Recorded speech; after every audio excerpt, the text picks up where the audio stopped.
नमस्कार साथियों, एक बार फिर से स्वागत है आपका ओमेगा साइंस में।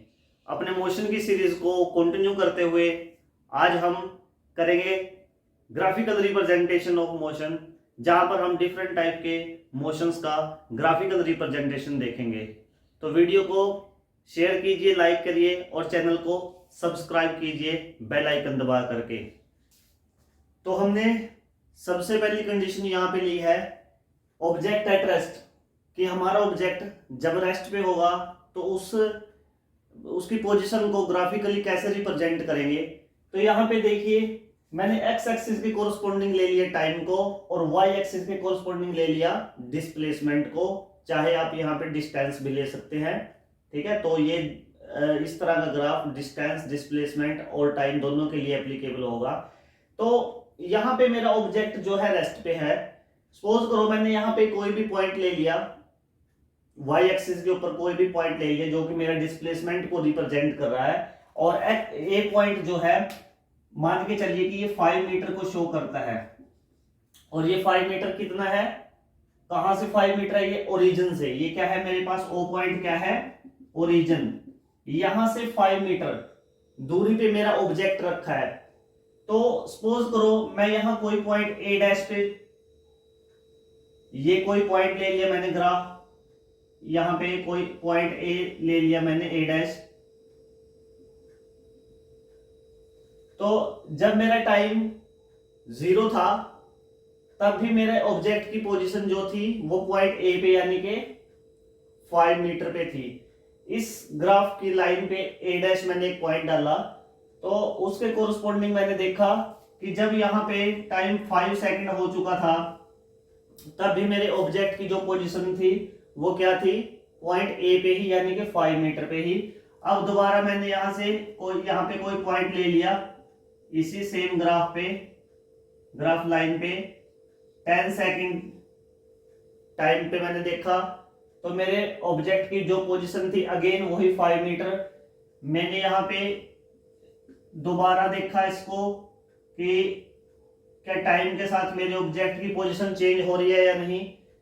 15 सेकंड पे मैंने देखा, तो फिर से वही 5 मीटर मेरे को हर एक पॉइंट से क्या निकल के आ रहा है कि ऑब्जेक्ट की पोजीशन वही 5 मीटर पे ही है। ओरिजिन से 5 मीटर पे ही मेरे ऑब्जेक्ट की पोजीशन मेंटेन है। तो इसी कंडीशन को हमने क्या बोला था, रेस्ट कंडीशन बोला था ऑब्जेक्ट की, कि जब भी ऑब्जेक्ट की पोजीशन चेंज नहीं होती है लेकिन टाइम जो है आपका वो इंक्रीज होता जा रहा है, ऑब्जेक्ट अपनी पोजीशन को सराउंडिंग ऑब्जेक्ट के कोरस्पोंडिंग चेंज नहीं करता है, तो ऑब्जेक्ट हमारा किस पे रहता है, वो रेस्ट पे रहता है। तो इस प्रकार की ग्राफिकल रिप्रेजेंटेशन जो आएगी वो ऑब्जेक्ट एट रेस्ट इस कंडीशन के लिए आएगी, जब आपका ऑब्जेक्ट क्या रहेगा, रेस्ट पे रहेगा। मतलब टाइम इंक्रीज होता रहेगा, टाइम बढ़ता रहेगा, लेकिन ऑब्जेक्ट टाइम के कोरस्पोंडिंग अपनी पोजीशन को चेंज नहीं करेगा, वो उसी पोजीशन को मेंटेन करके रखेगा। क्लियर है बात, आगे चलते हैं। नेक्स्ट टाइप के मोशन की ग्राफिकल रिप्रेजेंटेशन देखते हैं। नेक्स्ट टाइप जो है हमारे पास वो है यूनिफॉर्म मोशन। जब आपका ऑब्जेक्ट यूनिफॉर्म वेलोसिटी से या यूनिफॉर्म स्पीड से मूव करता है तब उसका ग्राफिकल रिप्रेजेंटेशन किस प्रकार का होता है, यहां पे देखते हैं। तो यूनिफॉर्म मोशन के लिए सबसे पहले आपको कंडीशन का पता होना चाहिए कि जब कोई ऑब्जेक्ट किसी फिक्स टाइम इंटरवल के अंदर एक फिक्स डिस्टेंस या डिस्प्लेसमेंट को कवर करता है तो उसका मोशन क्या कहलाता है, यूनिफॉर्म मोशन कहलाता है। अगर वो किसी यूनिफॉर्म स्पीड से मूव कर रहा है तो उसकी स्पीड क्या कहलाती है, यूनिफॉर्म स्पीड। अगर वो किसी यूनिफॉर्म वेलोसिटी के साथ मूव करता है तो उसकी वेलोसिटी कहलाती है यूनिफॉर्म वेलोसिटी। तो यहाँ पे देखिए graphical representation of uniform motion. इसके अंदर क्या है, ये ओरिजिन ले लिया मैंने और वाई एक्सिस के कोरस्पोंडिंग डिस्टेंस, डिस्प्लेसमेंट आप कुछ भी रख सकते हैं। एक्स एक्सिस के कोरस्पोंडिंग आपका टाइम ही रहेगा, ठीक है। आप टाइम को रखिए, ज्यादा आपके लिए समझना इजी रहेगा। उसके बाद आप यहाँ पे देखिए कि मैंने एक फिक्स इंटरवल ले ली यहाँ पे 5 सेकंड की। 5 सेकंड की एक इंटरवल जो मैंने ली, इसमें सपोज करो कि 5 सेकंड की इंटरवल पे जो ऑब्जेक्ट ने हमारा डिस्प्लेसमेंट कवर किया है वो कितना किया है, 5 मीटर किया है, ठीक है। और जैसे ही टाइम 10 सेकंड होता है तो ऑब्जेक्ट जो डिस्प्लेसमेंट कवर करता है वो 10 मीटर उसका डिस्प्लेसमेंट हो जाता है, कहां से, ओरिजिन से। और जैसे ही वो टाइम जो है आपका 15 सेकंड हो जाता है तो डिस्प्लेसमेंट इंक्रीज होकर के 15 मीटर हो जाता है। यानी कि ऑब्जेक्ट क्या कर रहा है, 1 सेकंड के अंदर 1 मीटर को कवर कर रहा है। हमारा ऑब्जेक्ट 1 मीटर कितने टाइम इंटरवल के अंदर कवर कर रहा है, 1 सेकंड के अंदर। तो इसका मतलब हमारे ऑब्जेक्ट का जो मोशन है वो कैसा है, यूनिफॉर्म मोशन है। आपने एक बात याद रखनी है कि यूनिफॉर्म मोशन के अंदर यानी कि यूनिफॉर्म वेलोसिटी आ जाए, यूनिफॉर्म स्पीड आ जाए, तो ग्राफिकल रिप्रेजेंटेशन उसका कैसा रहेगा, एक स्ट्रेट लाइन जो है दो एक्स एक्सिस और वाई एक्सिस के बीच में एक 45 डिग्री के एंगल पे एक स्ट्रेट लाइन रहेगी, वो यूनिफॉर्म मोशन को रिप्रेजेंट करेगी। एक और बात इसमें पॉइंट याद रखने लायक है कि बहुत बार गवर्नमेंट कॉम्पिटिटिव एग्जाम में पूछा गया है कि slope of displacement time graph, जो हमारे पास स्लोप होता है डिस्प्लेसमेंट टाइम ग्राफ का, वो हमें क्या देता है, वो देता है इंस्टेंटेनियस वेलोसिटी, इंस्टेंटेनियस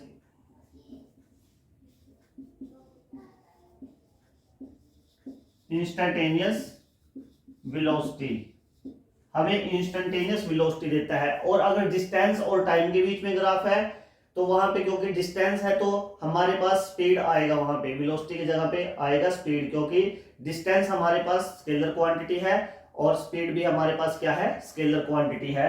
तो उस ग्राफ का अगर हम स्लोप निकालेंगे तो वो स्लोप हमारे पास क्या देगा, इंस्टेंटेनियस स्पीड देगा।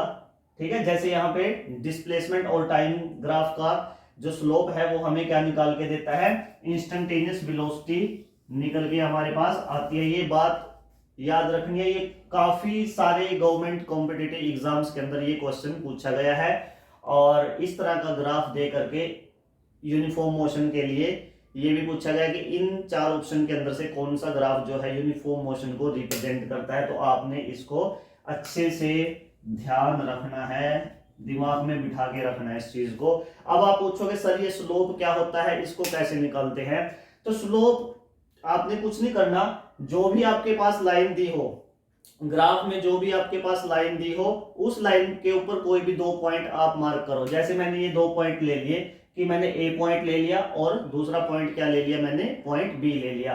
तो इसको मार्क करने के बाद आपने यहां से ऐसे एक लाइन नीचे खींचनी है, मतलब परपेंडिकुलर लाइन पॉइंट से, और इधर से भी आपने एक परपेंडिकुलर ऐसे ही लाइन ऐसे ले जानी है। दोनों के बीच में एक 90 डिग्री का एंगल बन जाएगा जहां पे ये एक दूसरे को इंटरसेक्ट करेंगी लाइनें। तो उसके बाद आपने कुछ नहीं करना, वो जो हिंदी के स्टूडेंट हैं, हिंदी मीडियम से है, उन्होंने ये फॉर्मूला पढ़ा है, और जो इंग्लिश मीडियम के हैं उन्होंने ये फॉर्मूला पढ़ा है। ठीक है, तो आपने स्लोप हमारे पास होता क्या है, स्लोप होता है हमारे पास टेंजेंट, स्लोप होता है हमारे पास टेंजेंट यानी कि tan थीटा, ये हमारे पास होता है। तो अगर मैं यहां पे निकाल लूं तो ये आ जाएगा मेरे पास लंब डिवाइड में आधार। यहां पे लंब क्या है, ये लंब है, यहां से यहां तक ये क्या है, लंब। तो इनके बीच का अगर मैं ये गैप देखूं, यहाँ पे initial point 5 meter, final point 10 meter, तो 10 में से 5 माइनस करेंगे तो 5 मीटर आ जाएगा। क्लियर है बात। और ये 5 मीटर मेरे पास क्या है, 5 मीटर मेरे पास है डिस्प्लेसमेंट। उसके बाद इस पॉइंट से इस पॉइंट तक ये मेरा इनिशियल पॉइंट है 5 सेकंड, और ये मैंने इस पॉइंट को नाम दे दिया डी, नाम दे दिया मैंने इसको। तो इस पॉइंट पे टाइम की वैल्यू कितनी है, 10 सेकंड। तो 10 final point minus initial point, 10 minus 5, ये भी मेरे पास क्या हो जाएगा 5।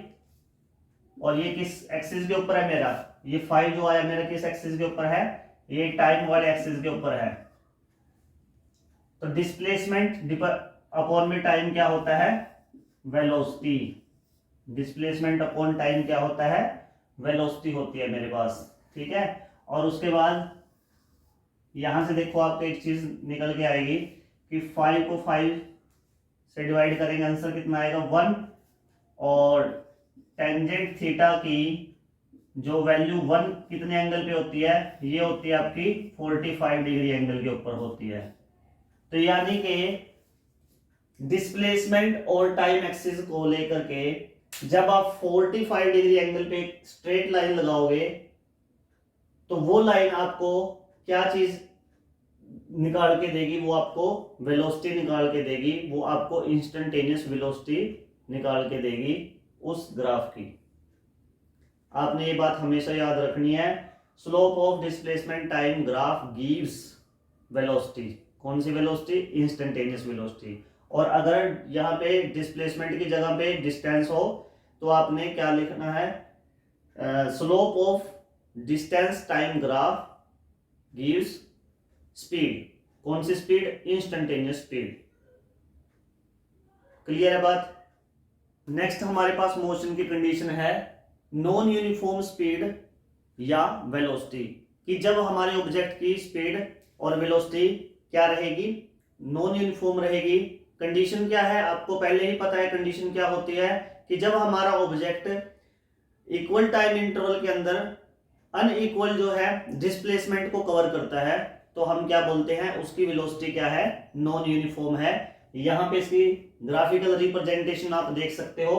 इस तरह की कर्व लाइन जो है वो non uniform velocity, non uniform speed के लिए होती है। यहां पे आप देख सकते हो, यहां 5 सेकंड के इंटरवल के अंदर ऑब्जेक्ट ने जो ओरिजिन से यहाँ पे डिस्टेंस डिस्प्लेसमेंट जो भी कवर किया है वो आप यहाँ पे ऑब्जर्व कर सकते हो कि ये पोर्शन बहुत थोड़ा है। और लेकिन जैसे ही अगले 5 सेकंड होते हैं यानी कि टाइम हो जाता है 10 सेकंड, तो इंटरवल देखिए आप, डिस्प्लेसमेंट कितना हो जाता है, डिस्टेंस और डिस्प्लेसमेंट आप यहां खुद देख सकते हो। शुरुआत के स्टार्टिंग के 5 सेकंड में इतना कवर किया और अगले 5 सेकंड के अंदर ये उसने पोर्शन जो है कवर किया है, ठीक है। तो मैं यहाँ पे साफ साफ बोल सकता हूं कि जो ऑब्जेक्ट मेरा मोशन के अंदर है वो कौन से मोशन के अंदर है, यूनिफॉर्म मोशन के अंदर है, यानी कि उसकी स्पीड और वेलोसिटी जो है वो क्या है, नॉन यूनिफॉर्म है। आप इस ग्राफ की शेप को याद रख सकते हैं कि इस प्रकार से अगर आपके ग्राफ की शेप है, डिस्प्लेसमेंट और टाइम दिया हुआ है, एक एक्सिस पे डिस्प्लेसमेंट और दूसरे पे टाइम, तो आपका जो ग्राफ है वो नॉन यूनिफॉर्म वेलोसिटी को शो करेगा।